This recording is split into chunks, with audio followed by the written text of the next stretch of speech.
The Lord be with you. And with your spirit. A reading from the Holy Gospel according to Matthew. Glory to you, O Lord.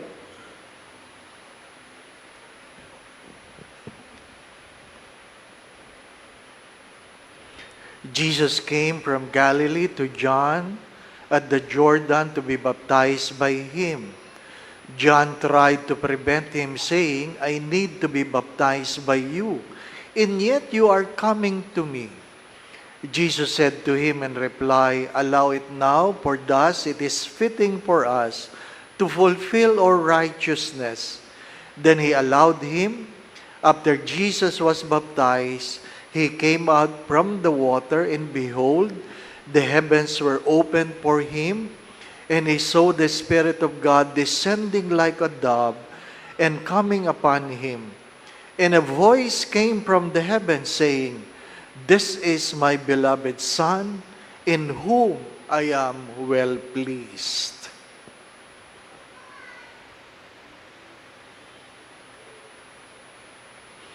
Brothers and sisters, the Gospel of the Lord. Praise to you, Lord Jesus Christ.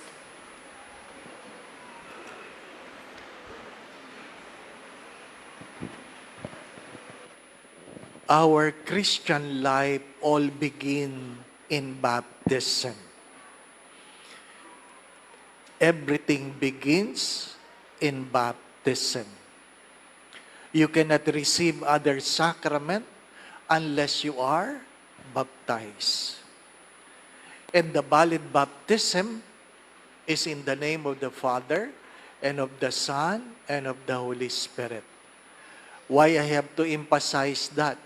Because there are sects that baptizes in the name of the Father, and of the Mother, and of the Son, and of the Holy Spirit. Ano pa? That is not a valid baptism. And there is also a baptism only in the name of the Father. We are only in communion with those who receive baptism in a Trinitarian form: Father, Son, and Holy Spirit. Even Christ has to begin His ministry from the Jordan River. Even though the baptism was late, that's why other religions says, baptism must be always adult, no babies, because Jesus was baptized at the age of 30. But in the second reading, it reminds us that the family of Cornelius was baptized, including the babies. Including the babies. Ano pa?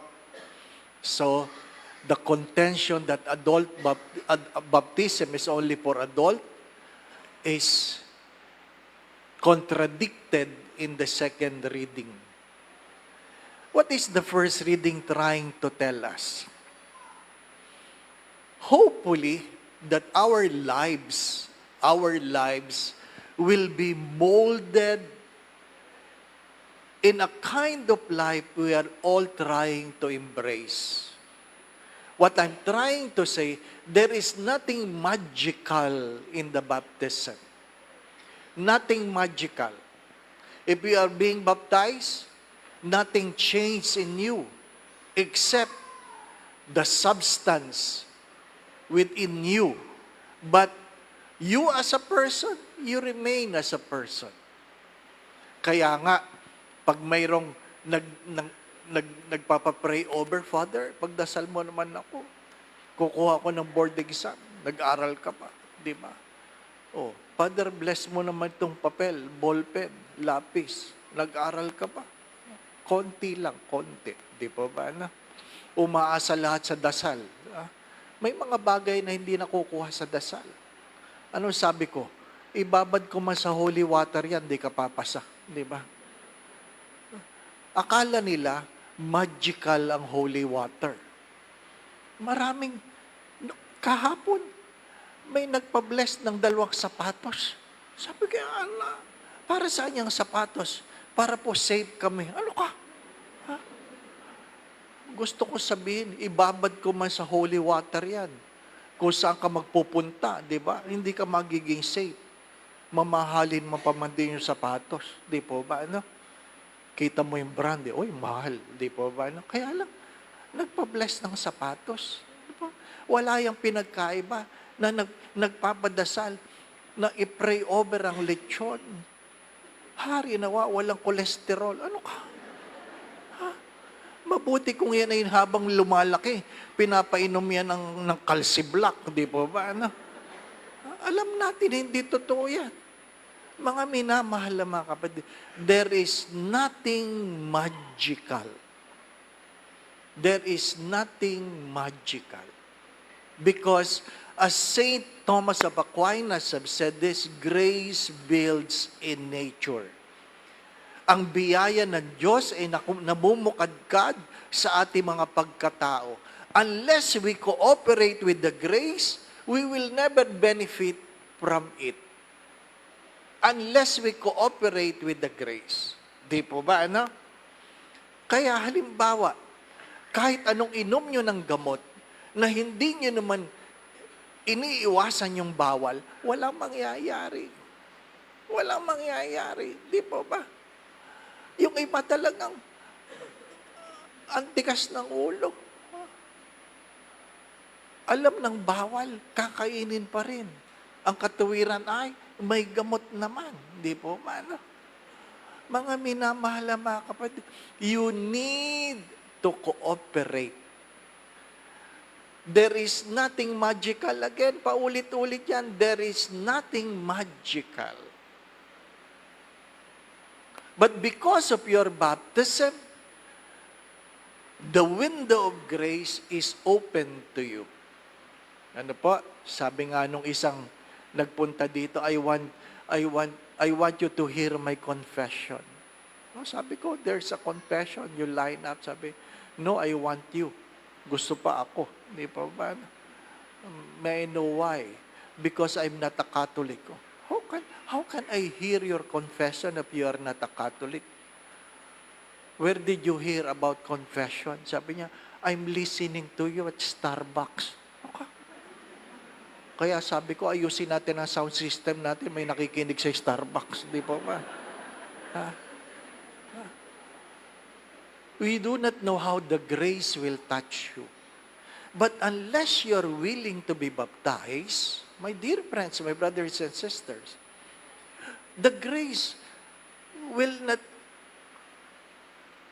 have no effect in your life. Of course, now you are baptized.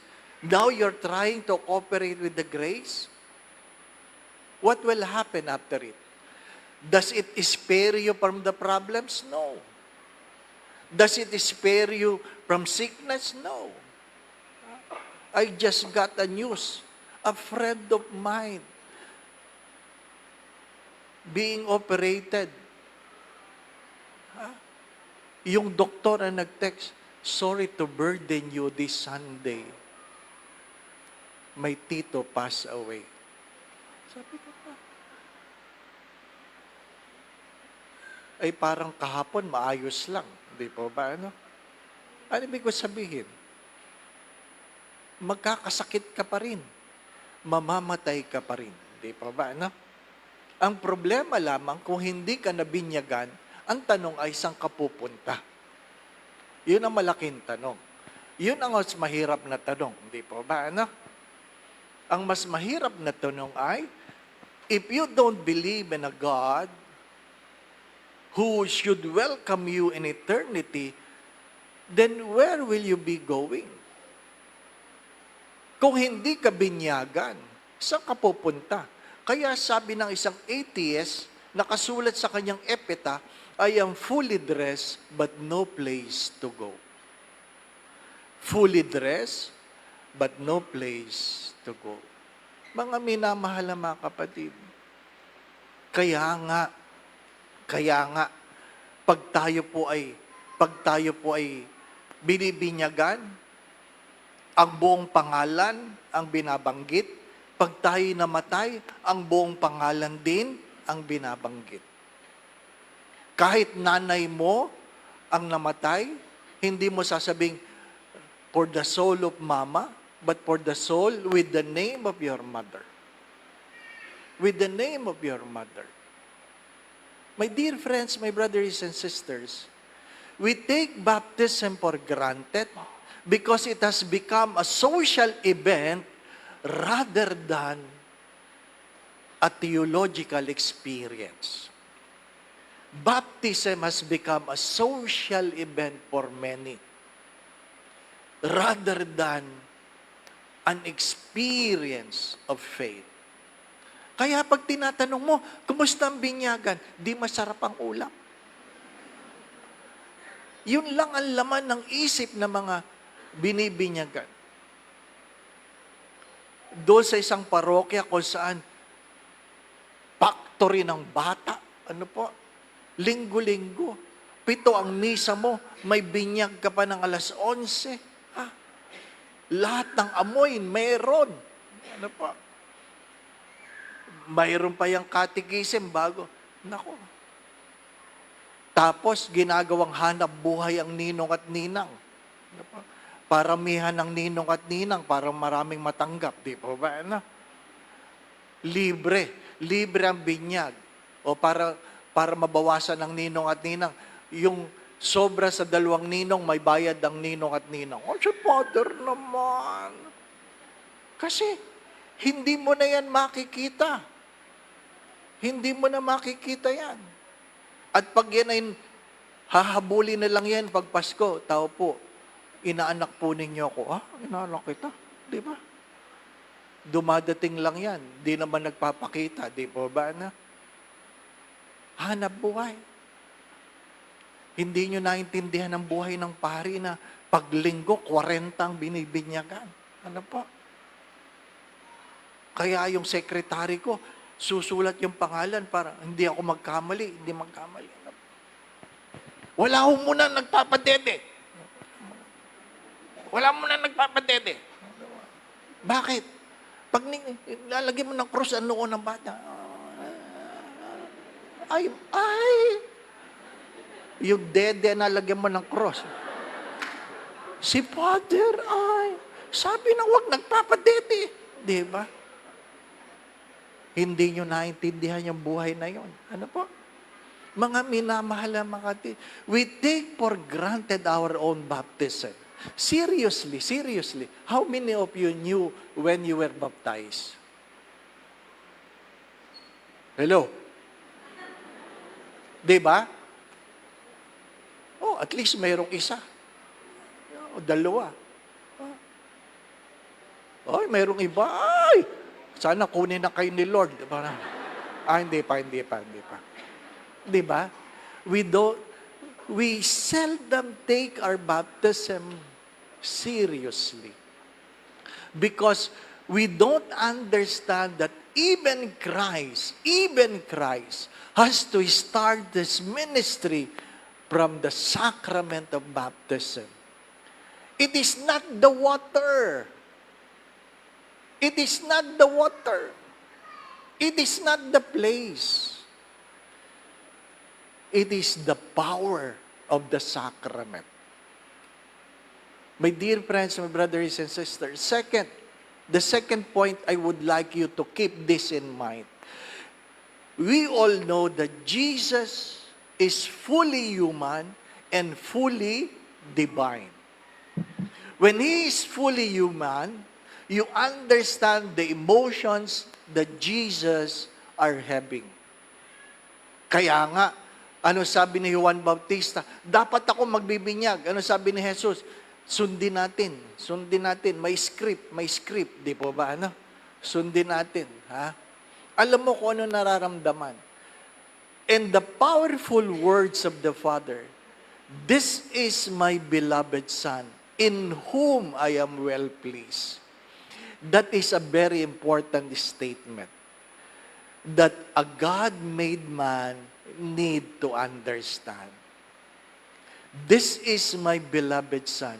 Wala na akong ibang itinatangi maliban sa Kanya. Wala na akong ibang minamahal maliban sa Kanya. At siya'y aking kinalulugdan. Ano ibig sabihin yan? It is not enough that we are being baptized. Hopefully, we become a beloved children of God.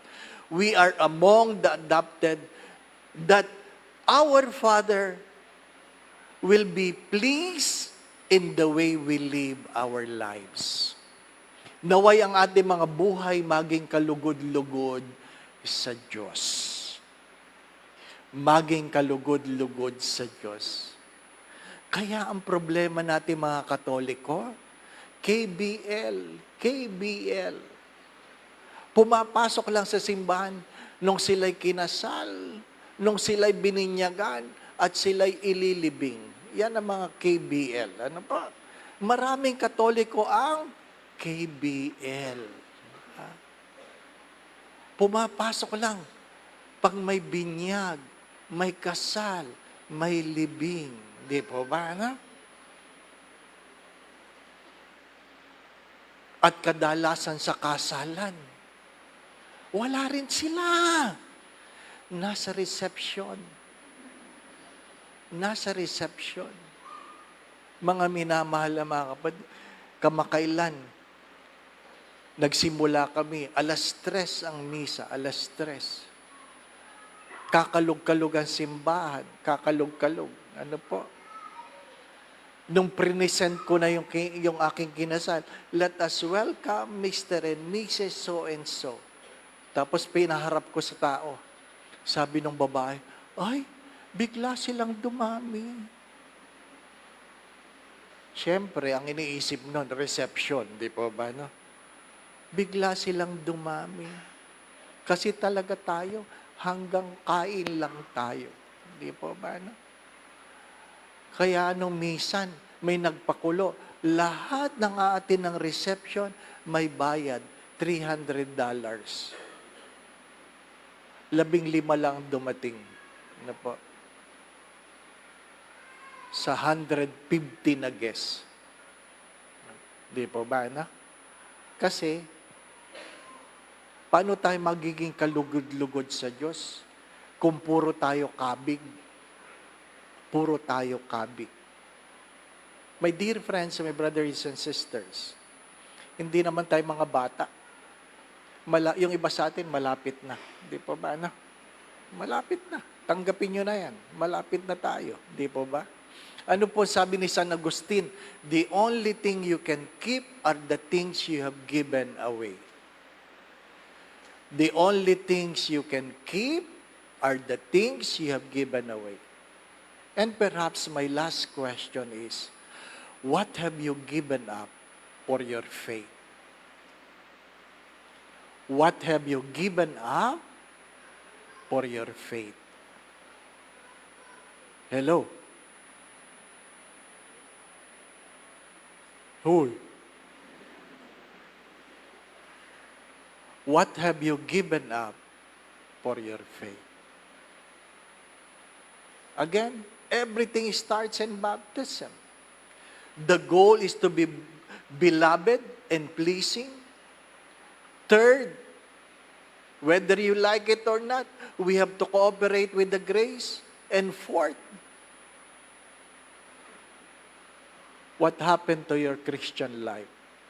What have you given up for your faith? That's a serious question. Because according to the Gospel of Matthew, the entry to heaven happens only if you feed the hungry, give drink to the thirsty, you clothe the naked, you welcome strangers, you visit the sick, you visit those who are in prison, and bury the dead. That's a serious responsibility, my dear brothers and sisters. That's a serious responsibility that we will be accountable for. Again, baptism is not a social event. It is a sacrament. It's supposed to be an experience of faith.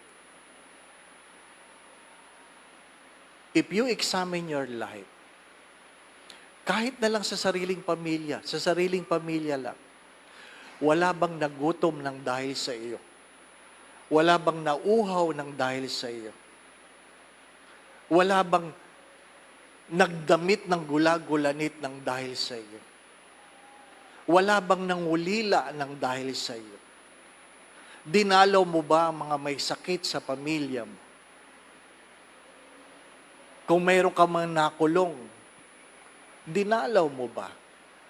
O kinahiya mo? At higit sa lahat, nakiramay ka ba sa kanilang pagpanap? Again, my brothers and sisters, if Jesus has to be baptized, we have to be baptized. But we all know at the end of Jesus was in the cross. The cross so that we will be given entry to heaven. But that life demands the corporal works of mercy. Amen. Going back to what I've said, baptism is not a social event, but a religious experience. It is a sacrament of incorporation that comes with responsibility. The Lord be with you. And with your And spirit. may Almighty God bless you and your family, the Father, the Son, and the Holy Spirit. Amen. The Mass has been offered. We go in peace to love and serve the Lord. Thanks be to God.